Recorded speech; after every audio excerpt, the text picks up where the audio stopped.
Before everything changed, Amelia's home used to be filled with laughter. The kind that came from Saturday morning dancing in the living room, Mom frying akra in the kitchen, and Dad humming old high-life songs as he adjusted his tie. Her dad was a banker, sharp, respected, always smelling of cologne and briefcase leather. He would come home with small pastries for Amelia, call her his little madam, and kiss Mom's forehead as if nothing in the world could break their peace. But one day the bank folded. Just like that. There were whispers, layoffs, and finally, a quiet envelope with his name on it. He didn't say much that evening. Just sat on the veranda, staring into the dark. After that, everything shifted. At first her dad pretended. He wore his tie every morning and walked out like he had somewhere to be. But Amelia noticed he came back earlier and quieter. Then the tie stopped. The cologne faded. The fridge grew emptier. The bills piled up like quiet warnings on the dining table. Then came the temper. Her dad's voice, once full of joy, grew sharp. He snapped over spilled water.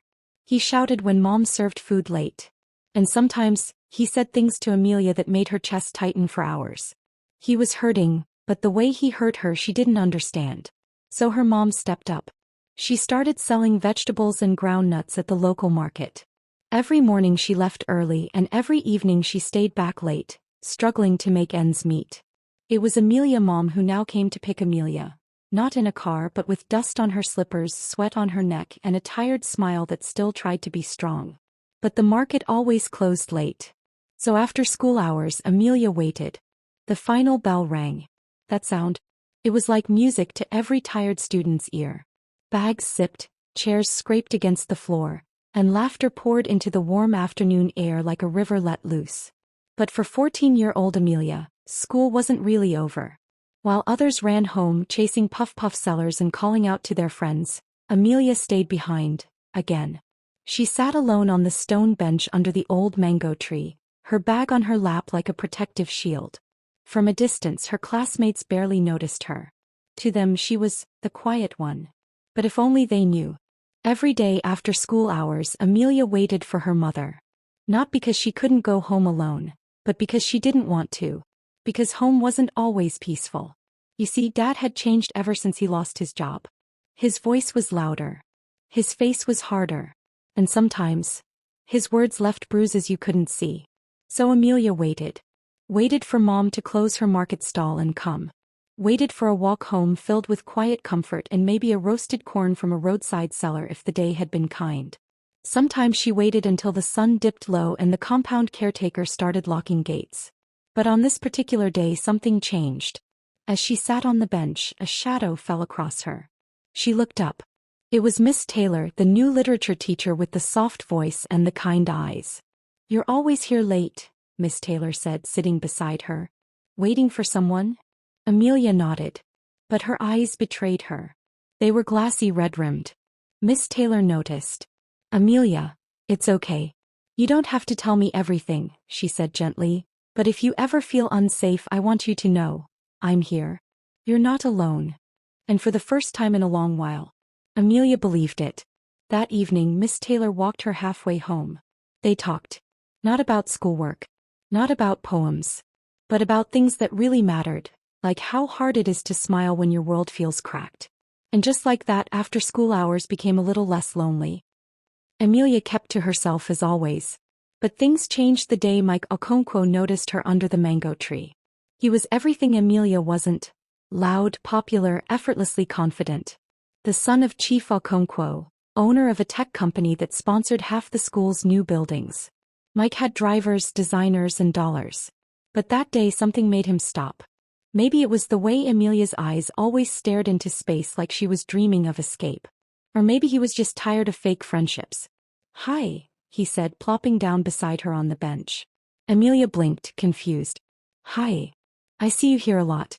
You waiting for someone?" She hesitated. "Sort of." He didn't ask more. And she was thankful for that. From that day it became a routine. After school hours Amelia waited. And Mike waited too. Sometimes they read books together. Other times they solved maths questions or talked about random things, like who invented Accra or which teacher gave the worst punishments. People whispered, "What's Mike doing with her?" But Mike didn't care. He even started walking her halfway home. And on some days she followed his car to his house. A white mansion with palm trees and a gate taller than their school building. She never stayed long, but the laughter, the peace. She held on to it like treasure. Their friendship bloomed, quietly but deeply. By SS3 everyone could see it. On the last day of secondary school, the school organized a send-off party. Girls cried. Boys posed for selfies. But Mike pulled Amelia aside. "I have something for us," he whispered. Behind the mango tree, Mike held out a folded white handkerchief and reached for Amelia's hand. "Let's make a vow," he said quietly.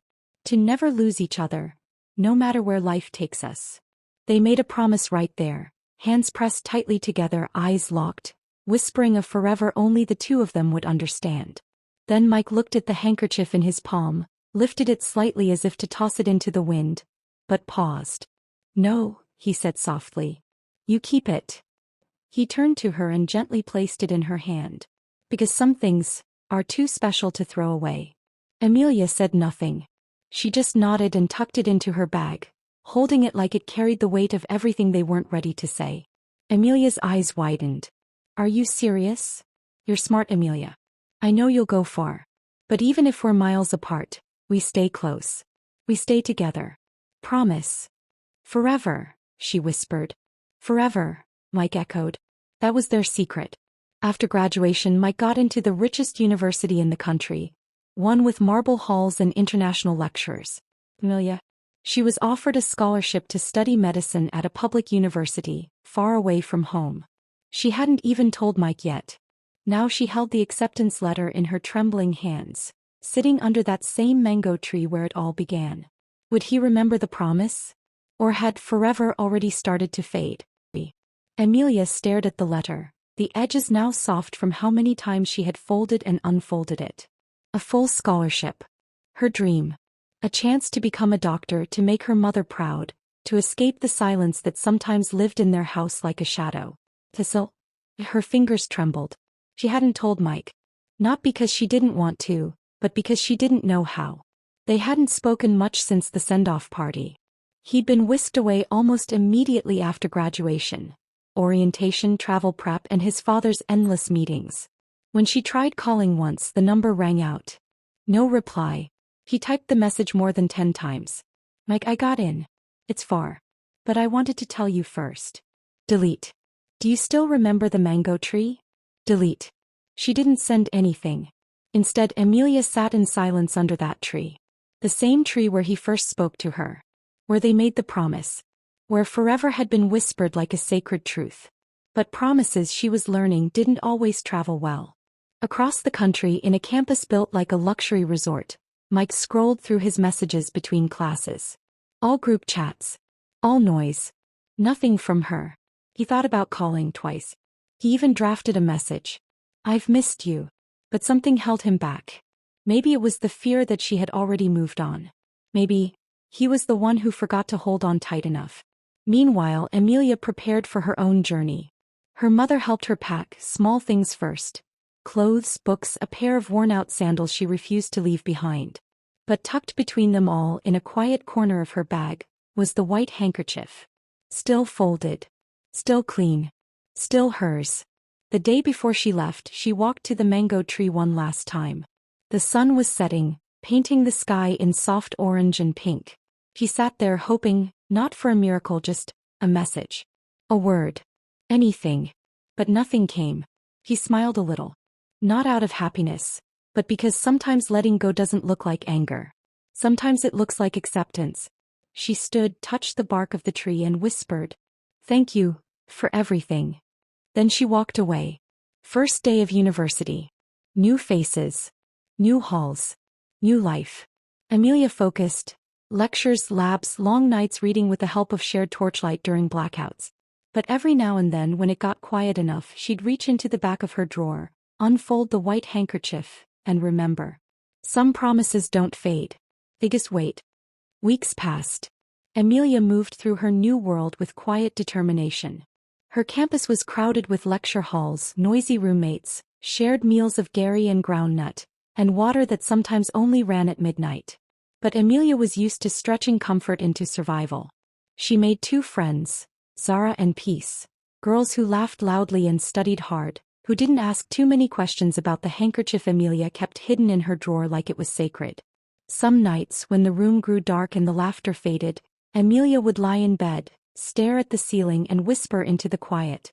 "Do you remember me, Mike?" Across the country, Mike wasn't sleeping much either. His classes were intense, his schedule packed. But nothing filled the gap that Amelia used to fit without trying. He passed girls on campus who smiled like they knew him. But none of them knew what he missed. And every night when his room finally went quiet, he'd scroll through his old gallery. One photo. Blurry. Soft sunlight. Amelia laughing beneath the mango tree, hand halfway covering her smile. He never deleted it. He wanted to message her. So many times. But what would he even say? "I miss you. I should have held on tighter." Did the handkerchief survive? Instead he stayed silent. And the silence grew louder than any words. One evening, Amelia's phone buzzed as she left the library. A message, unknown number. "Do you still sit under trees when the world feels too loud?" She froze. The words were simple. But only one person could have written them. Mike. Amelia stared at the message. "Do you still sit under trees when the world feels too loud?" Her heart stopped. No name. No hello. Just a memory folded into a sentence. She didn't reply. Not right away. Instead she read it again. And again. By the next morning her eyes were sore from lack of sleep. And her mind replayed only one question. Is it really him? Later that week, on a Saturday afternoon soaked in gray clouds, she got another message. "I'm nearby. There's a mango tree just outside your campus gates. If you come, I'll be waiting." Her feet moved before her mind caught up. She didn't change her clothes. Didn't tell anyone. Just grabbed her bag and the handkerchief and walked. And there he was. Mike. Standing under the mango tree like nothing had changed. Yet everything had. He looked older. Taller. Sadder. But when their eyes met, it was still him. Neither of them spoke at first. The clouds broke gently above them and the first drops of rain began to fall. "I didn't know if you'd come," he said, voice low. "I didn't know if you'd wait," she replied. Mike stepped forward, the space between them closing like it had been holding its breath. "I should have called," he whispered. Amelia nodded. "I should have told you I was leaving." Then silence again. But not the empty kind, the kind full of things that didn't need to be said. Amelia reached into her bag and pulled out the folded handkerchief, slightly faded now but still intact. Mike's breath caught. "You kept it." She smiled. "We both did." A soft tear rolled down her cheek, not from pain, but from relief. He took her hand. No grand kiss. No dramatic speech. Just two people who had wandered far and somehow, despite everything, found their way back to the same tree. Years passed. Graduation came like a sunrise, slow, warm, and full of promise. Amelia stood at the podium, white coat over her university convocation gown, her name echoing across the hall. Best graduating medical student. Excellence in clinical rotations. National distinction. The applause was thunderous. But Amelia only searched the crowd until her eyes found her mother. Seated in the back, hands covering her mouth, tears sliding down her cheeks like prayers finally answered. Amelia didn't cry. She simply pressed her palm over her chest, where her vow still lived, and whispered to herself, "This is for you, for everything we didn't have." After graduation came Amwiti. She served in a government clinic where supplies were scarce and nights were long.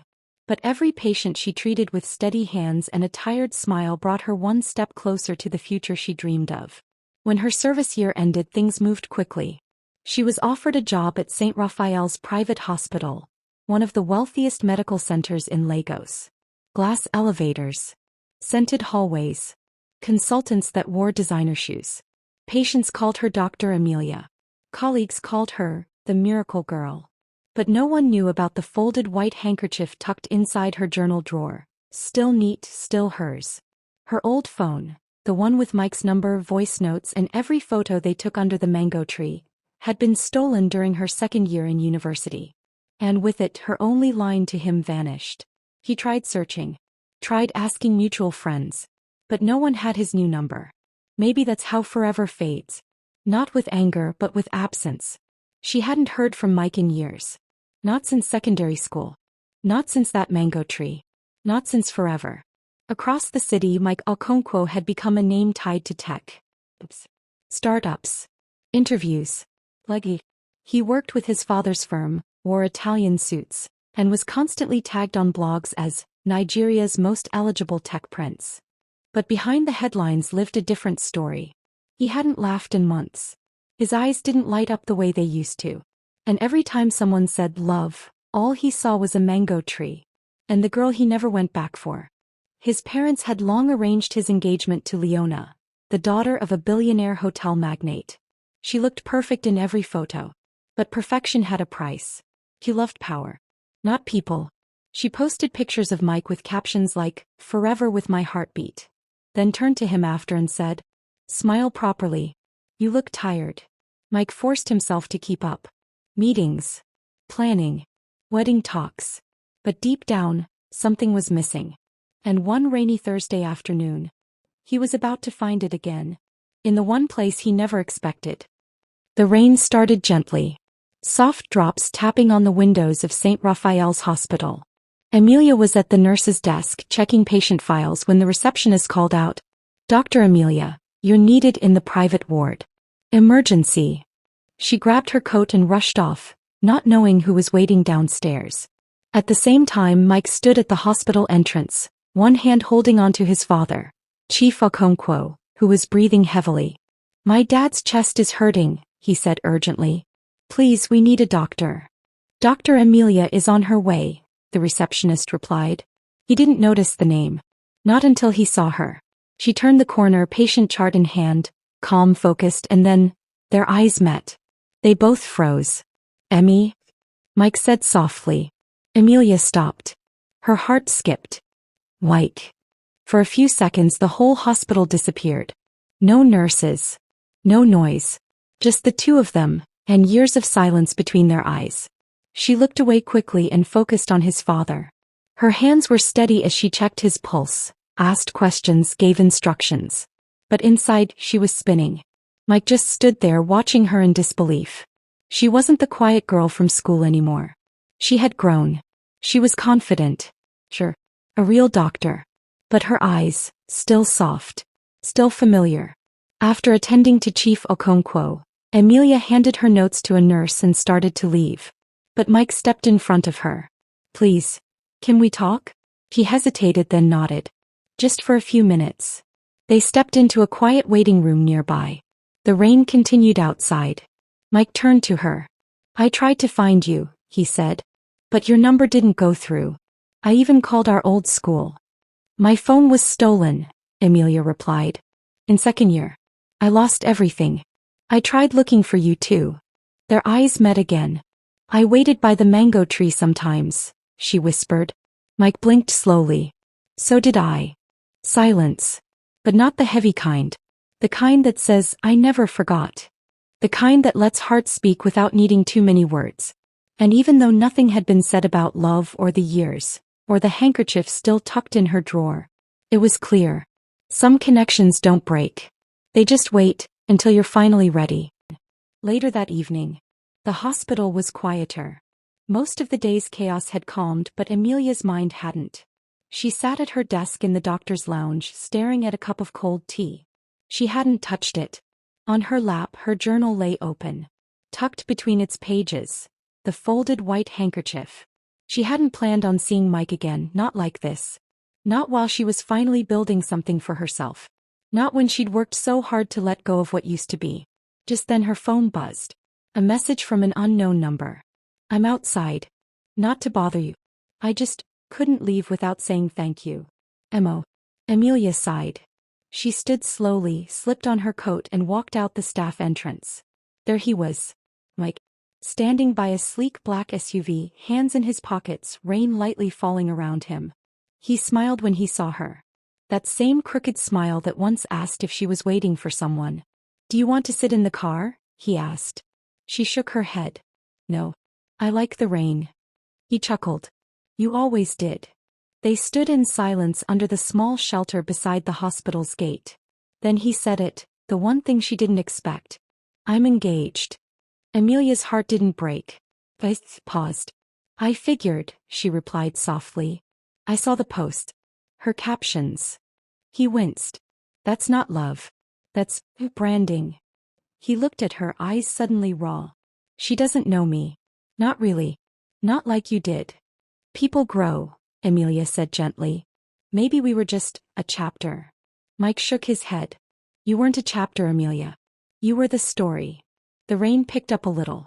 But neither of them moved. Do you still have it? He asked suddenly. She looked confused. Have what?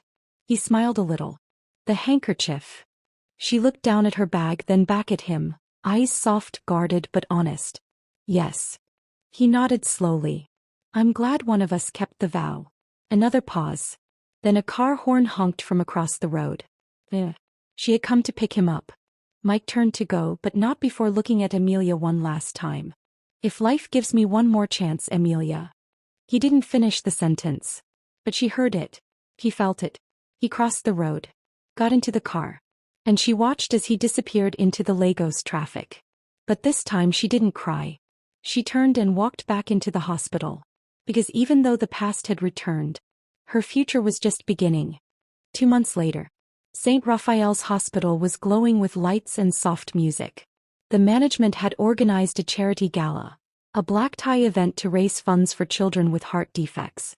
Amelia wasn't used to this kind of evening. She wore a long navy blue gown, her white coat traded for elegance just this once.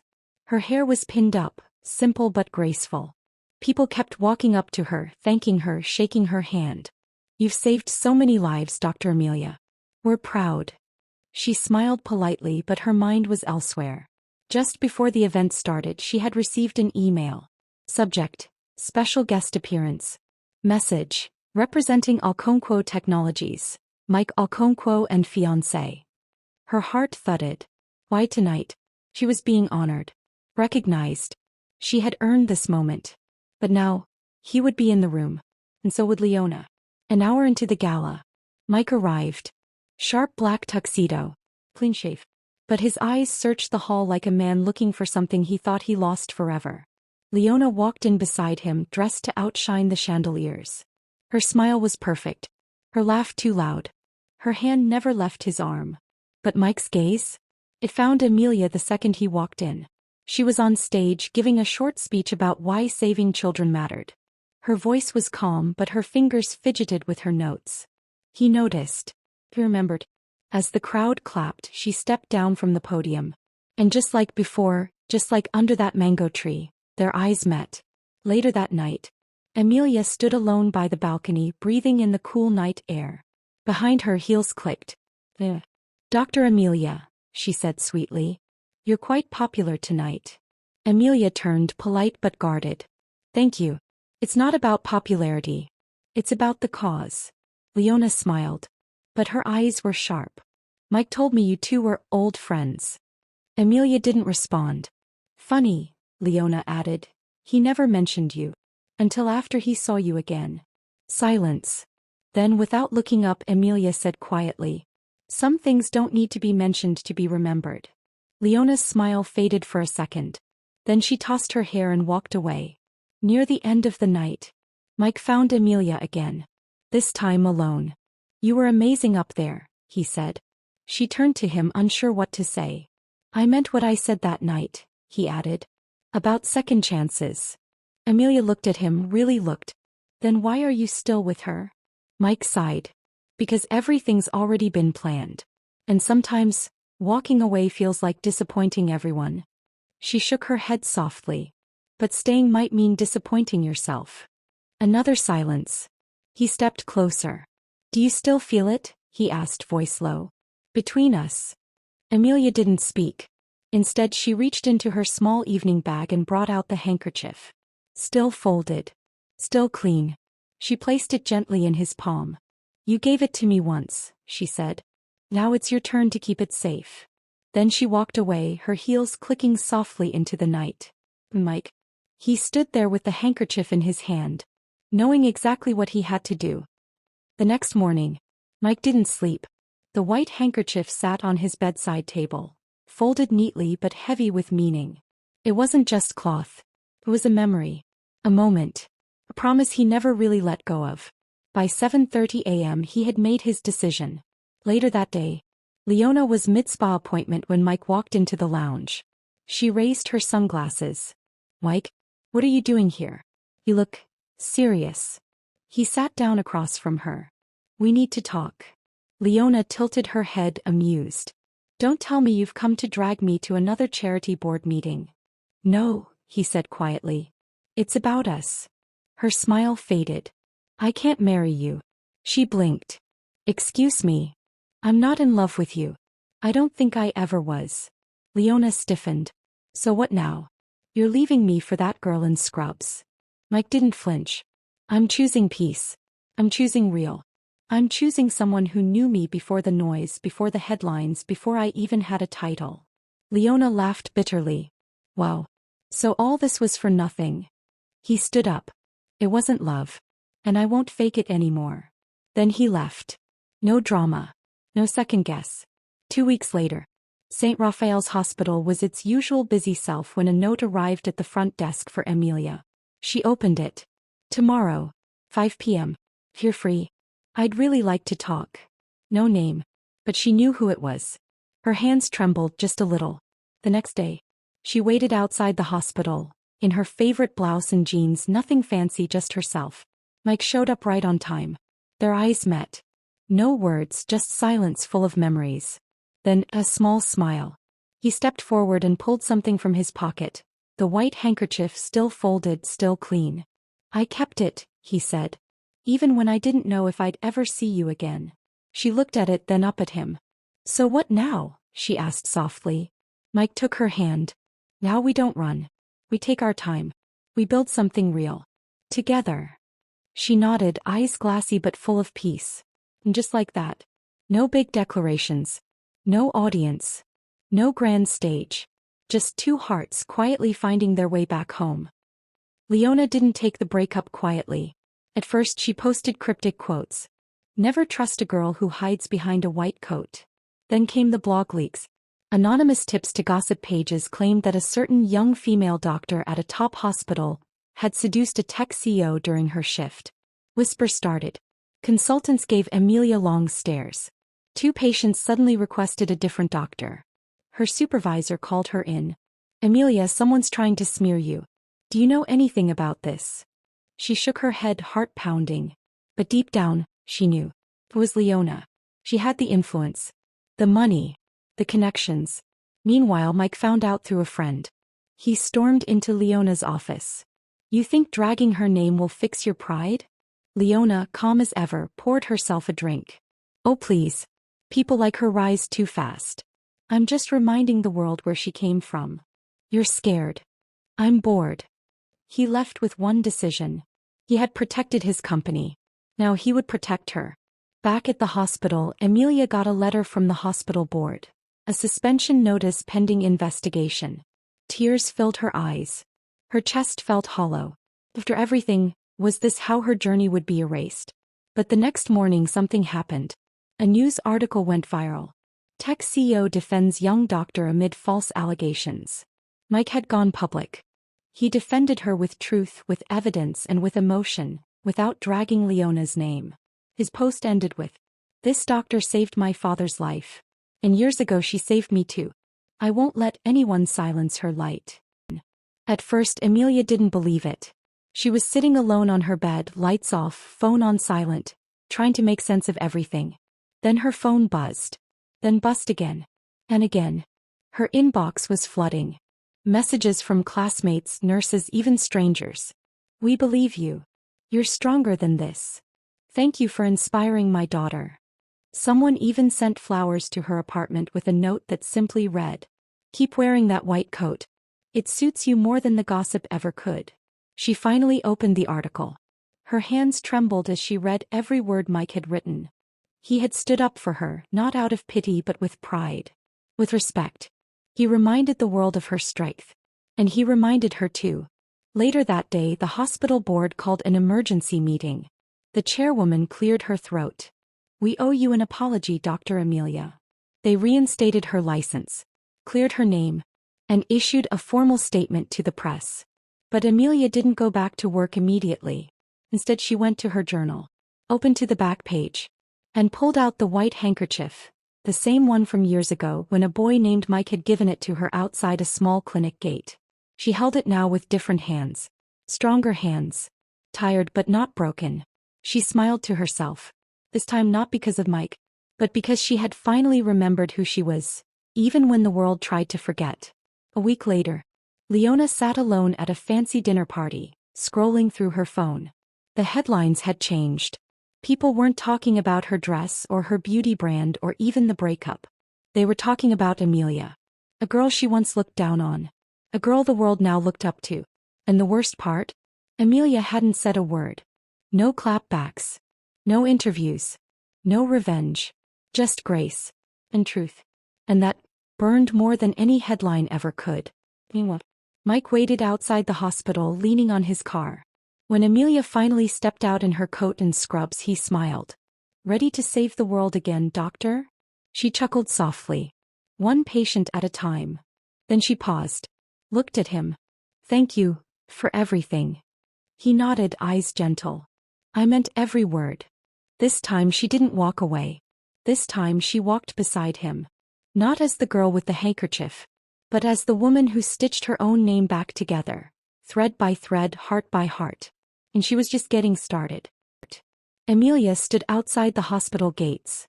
The same gates where she once cried after her suspension. Where whispers followed her like shadows. Where her name almost got buried by lies. But not today. Today she walked out with her head high. Cleared. Respected. Stronger than ever. The hospital board had lifted the suspension after Mike's public statement. Backed by records, timelines, and his heartfelt truth. The news spread fast. Patients returned. Her colleagues apologized. Even the same consultants who once avoided her now nodded with respect. But Leona? Leona couldn't handle the backlash. Her brand took a hit. Clients pulled away. Even her loyal fans turned quiet. Suddenly the girl who always had the last word had no words left. 1 week later she boarded a plane and left the country. No press release. No goodbye. Just silence. Mike waited by his car outside the hospital just like before. But this time there was no tension. No crisis. No secrets. Just love. Real. Simple. Quiet love. He opened the door for her and smiled. You're free now. Amelia smiled back. No. I'm home. A few months passed. Amelia was promoted to a new leadership role. Not because of pity, but because of how she handled everything with grace. Mike introduced her to his parents. A soft dinner at their family home, filled with laughter and warm jollof rice. Later she did the same. Her father, once distant, once broken, pulled Mike into a hug. Take care of my daughter, he said, voice rough with emotion. I didn't raise her, but life raised her well. One quiet Sunday evening, Mike and Amelia sat outside her small apartment balcony. No cameras. No pressure. Just them. She leaned into his shoulder and whispered, Do you think we'll ever stop fighting battles? Mike smiled and kissed her forehead. Maybe. Maybe not. But next time, we won't fight them alone. She smiled heartful. After everything, the betrayals, the shame, the rumors, the loss. They were still here. Still standing. Still choosing each other. And this time, they were choosing peace. Thanks for watching.